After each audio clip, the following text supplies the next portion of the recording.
आखिर मेरी मम्मी को ऐसा क्या करना पड़ता होगा जिस वजह से उनको उनकी साड़ी का पिन खोलना पड़ता है। मैंने हजारों ताने सुने कि तू भी यही सब करेगी, इससे ज्यादा कुछ नहीं कर पाई। मैं स्कूल से बस जब घर लौट कर आती थी, मेरे स्टेप फादर मेरा सेक्सुअल अब्यूज करने के लिए मुझे उसी घर में मिलते थे। क्योंकि मैं लड़की हूँ और मेरे साथ अगर कुछ भी होता है तो मेरा हक नहीं है किसी से शेयर करना, और वो मेरी गलती है। मुझे भी अपनी जिंदगी अब जीनी थी। मुझे वो हर सारे लोगों को गलत साबित करना था जिन्होंने मुझे बचपन से ये बताया कि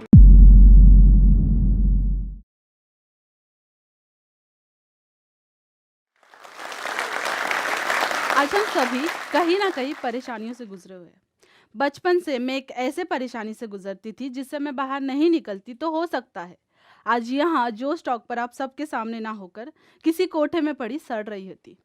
नमस्ते, मेरा नाम तानिया और मैं मुंबई की उन गलियों में से हूँ जहाँ पे जिंदगी इतनी आसान नहीं होती। मेरी मम्मी एक सेक्स वर्कर थी और ये एक ही टैग काफ़ी था मेरी ज़िंदगी को बदतर से बदतर बनाने के लिए। मेरी मम्मी एक सेक्स वर्कर थी और मैं उसकी बेटी। इसका मतलब यह नहीं है कि मैं गलत हूँ, पर बचपन से ही मैंने हजारों ताने सुने थे कि तू भी यही सब करेगी, इससे ज़्यादा कुछ नहीं कर पाएगी। आज उन सारी बातों को गलत साबित करके मैं एक लाइसेंस जुम्बा इंस्ट्रक्टर, एक social worker and soon to be एक फ्लाइट अटेंडर हूँ। मैं जब छोटी थी तो मुझे नहीं पता था कि मेरी मम्मी क्या काम करती है, पर वो हर रोज़ शाम को मेकअप करती और एक सुंदर सा साड़ी पहनती, शाम को जाती और रात को घर लेट आती। मुझे ये बात बहुत सारे सवाल मेरे मन में खड़ा करता, पर कभी डर के मारे मम्मी से पूछ ही नहीं पाई। तो वो जब जाती थी तो उनका साड़ी का पिन मैं ही लगाती थी, और वो जब वापस लौट के आती थी तो उनका साड़ी का पिन मैं ही खोलती थी। तो पिन जहाँ मैं लगाई होती थी वो पिन मुझे हमेशा कहीं और मिलता था, और ये बात मुझे बहुत कंफ्यूज करती थी। मेरे मन में अब फिर से वही सवाल पैदा होते थे कि आखिर मेरी मम्मी को ऐसा क्या करना पड़ता होगा जिस वजह से उनको उनकी साड़ी का पिन खोलना पड़ता है। मैं कभी हिम्मत मेरे अंदर कभी हिम्मत आई ही नहीं कि मैं मेरी मम्मी से पूछूं कि मम्मी आप क्या करती होगी। मैं करीब मेरी मम्मी से पूछ ही नहीं पाई, और इसी कन्फ्यूज़न में मेरा पूरा बचपना बीत गया। मैं थोड़ी बड़ी हुई तो मैं, मेरी मम्मी और मेरी छोटी बहन मेरे स्टेप फादर के घर शिफ्ट हुए। मुझे लगा था ज़िंदगी अब बदलने वाली है और ज़िंदगी में खुशियाँ आने वाली है। फिर ज़िंदगी बदली तो थी। मैं जब रात को सोती थी तो मेरे स्टेप फादर मेरे बॉडी के प्राइवेट पार्ट में हाथ लगाते थे, और डर के मारे मैंने ये बात कभी किसी से कहा ही नहीं, क्योंकि मैं जो सोसाइटी में पली बड़ी हूँ वहाँ मुझे ये सिखाया जाता था क्योंकि मैं लड़की हूँ और मेरे साथ अगर कुछ भी होता है तो मेरा हक नहीं है किसी से शेयर करना, और वो मेरी गलती है जो मेरे साथ होता है। मैंने मम्मी को भी कभी नहीं बताया क्योंकि मुझे लगा था मम्मी कभी समझेगी ही नहीं, और ये कहीं टाइम तक होते रहा मेरे साथ। जब मैं 13 साल की हुई तो मुझे समझ में आने लगा कि सेक्सुअल अब्यूज़ क्या होता है, और फिर मुझे लगा ये तो कहीं टाइम से मेरे साथ होते आ रहा है। और थोड़े टाइम बाद तो फिर मम्मी भी घर छोड़कर चली गई। कुछ टाइम बाद तो मुझे एकदम से ऐसे लगने लगा था कि मैं एग्जैक्टली मेरी मम्मी की ज़िंदगी जी रही हूँ। अंतर बस एक था, मैं सेक्स वर्कर नहीं थी। मैं मार खाती थी, डोमेस्टिक वायलेंस, फिजिकल अब्यूज़ मेरी ज़िंदगी का डेली रूटीन सा बन गया था। स्कूल से जुड़े, बचपन से जुड़े, टीनेजर से जुड़े सबके पास ये यादें होती है, मेरी बस इतनी सी थी। मैं स्कूल से बस जब घर लौट कर आती थी, मेरे स्टेप फादर मेरा सेक्सुअल अब्यूज़ करने के लिए मुझे उसी घर में मिलते थे। मैंने ज़िंदगी से सारे उम्मीदें तोड़ चुकी थी, पर मैं फिर भी एक ट्राई करना चाहती थी जीने का। फिर मुझे याद आया मेरे घर के सामने एक पुलिस स्टेशन था, और मुझे लगा कि मुझे वहाँ जाके रिपोर्ट करना चाहिए ताकि मुझे कुछ तो मदद मिले वहाँ से। मैं वहाँ पे 2 बार गई और दोनों बार मैंने उनसे कंप्लेन किया और मैंने बोला कि मेरा रिपोर्ट लिखाओ आप। उन्होंने मुझे दोनों बार घर लौटा दिया ये कहकर, तुम 16 साल की हो और हम तुम्हारा रिपोर्ट नहीं ले सकते। उन्होंने मेरे स्टेप फादर को बुलाया तो था, पर डरा धमका के वापस भेज दिया था, और उसके बदले में मुझे क्या मिला था? पिटाई। मैंने ज़िंदगी के फिर से सारे जीने की उम्मीद तोड़ चुकी थी, मुझे जीना ही नहीं था। फिर मैंने 3 बार सुसाइड अटेम्प्ट किए। मैं इमोशनली इतना डाउन हो गई थी, मैं इतना पिस्ड ऑफ हो गई थी, मुझे बस जीना ही नहीं था। उसके बाद क्या, मुझे आज यहाँ तक जो पहुँचना था, इसलिए मैं तीनों बार बच गई। मुझे अपनी ज़िंदगी ऐसे तो नहीं काटनी थी। वो कहते हैं ना कि अगर काटनी है ज़िंदगी तो पीछे देखो, और अगर जीनी है तो बस आगे देखो। मुझे भी अपनी ज़िंदगी अब जीनी थी, और मेरा जीने का वजह सिर्फ 3 था। वो था एक जो मुझे वो हर सारे लोगों को गलत साबित करना था, जिन्होंने मुझे बचपन से ये बताया कि तुम्हारी मम्मी सेक्स वर्क करे तो तुम भी यही करोगी, इसके अलावा कुछ नहीं कर पाओगी। मेरी बहन को वो सारी अच्छी ज़िंदगी देना जो मैंने कभी नहीं पाया अपने बचपन में। और तीसरा, मुझे अपने सपनों को जीने का एक मौका। मैंने बहुत ट्राई किया और मैं एक दिन सोच ली कि मुझे अब नहीं रहना यहाँ।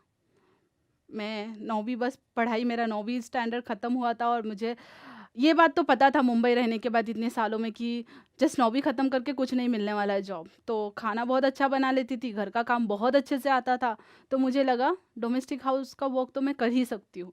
ये सोच के साथ मैं घर से निकली, अपनी तकदीर बदलने के लिए। एक 100 रुपये का नोट लेके निकली थी मैं। निकली, लोकल ट्रेन में बैठी और मुझे नहीं पता था कि मैं एक दलदल से निकलने में कहीं दूसरे दलदल में तो नहीं फंसने जा रही हूँ। ऐसे सवाल मुझे खाते गए वो पूरा टाइम, और फिर मैं एक स्टेशन उतर गई। उस टाइम पे मुझे नहीं पता था वो स्टेशन का नाम क्या है, और मुंबई जैसे शहर में मैं किसी को नहीं जानती थी वो टाइम पे। मैं उतर गई और हर वो पॉसिबल रास्ते के बारे में सोचने लगी जहाँ से मुझे थोड़ी सी हेल्प मिल सकती थी। फिर मुझे याद आया कि मेरी एक फ्रेंड ने मुझे क्रांति एनजीओ के बारे में बताया था। उसने मुझे ये बताया था कि क्रांति एनजीओ मेरे जैसे लड़कियों के लिए ही काम करती है। उसने मुझे उनका नंबर दिया था। मैं उस नंबर पे तुरंत कॉल लगाने लगी और मुझे लगा अब इन लोग मेरी मदद करेंगे और वो मेरे कॉल उठा लेंगे। पर फर्स्ट ट्राई पे उन्होंने मेरा कॉल नहीं उठाया, पर हिम्मत नहीं हारी थी मैं। फिर से शाम को मैंने कॉल लगाया उनको और उन्होंने मेरा कॉल उठा लिया। मैं क्रांति आई और मुझे सबसे पहली चीज़ दिया गया वो था मेंटल थेरेपी। मैं आज भी कहती हूँ और आगे भी हमेशा ये कहती रहूँगी, जिस दिन मैं robin Chaurasia, the founder of क्रांति, उससे मिली थी और जिस दिन मैं क्रांति आई थी, उस दिन मैंने फिर से जन्म लिया था ज़िंदगी में। मैं फर्स्ट टाइम किसी के पास सामने रो पाई थी और किसी से कह पाई थी कि इतने टाइम से जो भी मेरे साथ हो रहा है वो मेरी गलती नहीं है, मैंने चूज़ नहीं किया है वो। और वो एक टाइम मेरे दिल में हमेशा रहेगा। और उसके बाद कई ऐसे अच्छे चीज़ें हुए मेरे साथ जो मैंने सपनों में भी नहीं सोचा था।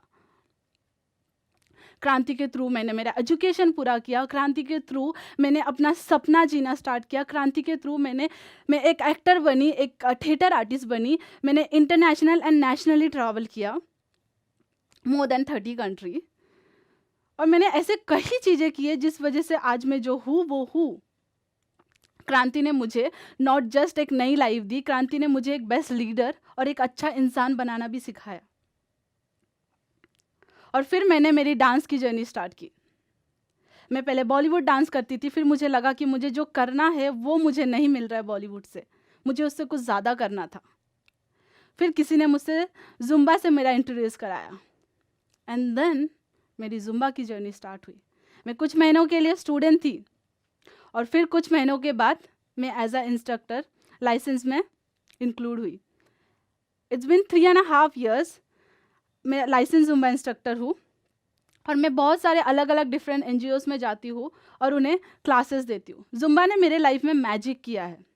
जुम्बा ने एक मुझे नया तानिया बनाया है, मुझे जीने का वजह दिया, मुझसे खुद से प्यार करने का और मेरी बॉडी को एक्सेप्ट करने का एक मौका दिया।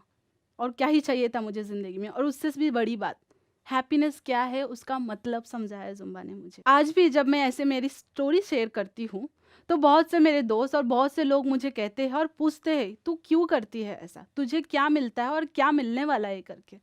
मेरा उन सब से यही कहना है कि मुझे पता है कि कहीं ना कहीं मेरे जैसे कितने तानिया, कितने लड़के और कितने लड़कियां ऐसे ही परेशानियों के दौर से गुजर रहे होंगे। जब हम ऐसे परेशानियों से गुजरते तो हम अंदर ही अंदर दम घुट कर जीने लगते हैं, हमें कुछ ऑप्शंस और नहीं नज़र आते हैं। मैं उन सारे लोगों से कहना चाहती हूँ, मैं फिर से बोल रही हूँ, मैंने अपनी जर्नी खुद से स्टार्ट किया था। मैंने खुद का कदम फर्स्ट मेरे से स्टार्ट किया था। मैं घर से खुद निकली थी और फिर मुझे सपोर्ट मिला था। वैसे ही आपको भी अपनी ज़िंदगी बदलने के लिए अपना स्टेप खुद लेना पड़ेगा। लोग आपको सपोर्ट करेंगे पर पहले अपनी ज़िंदगी को बदलने के लिए आपको बदलना पड़ेगा और तब जाके अब दुनिया बदल सकती है। Thank you. सब चीज़ मुश्किल हो रहा था। मुझे लगने लगा कि अब वापस गाँव जाना पड़ेगा, वो भी खाली हाथ।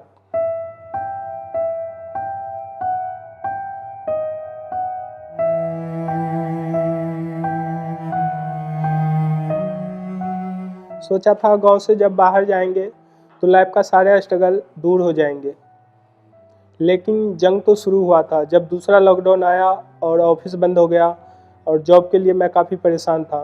सब चीज़ मुश्किल हो रहा था पर हार नहीं माना। सोचा कि वापस जाने के लिए तो मैं आया नहीं यहाँ, तो क्यों नहीं बड़े शहर वाले जैसे करते हैं वैसे मैं भी करूँ। मोबाइल से घर बैठे जोश स्किल पर इंग्लिश के साथ साथ नया स्किल सीखा, जो वीडियो एडिटिंग सीखने के बाद मैंने बहुत सारे इंटरव्यू दिए और मुझे अच्छी कंपनी में जॉब भी मिल गए। अब दूसरी बार और लॉकडाउन आ जाए मैं इसके लिए रेडी हूँ। अब आगे ही जाना है, पीछे तो नहीं जाना है।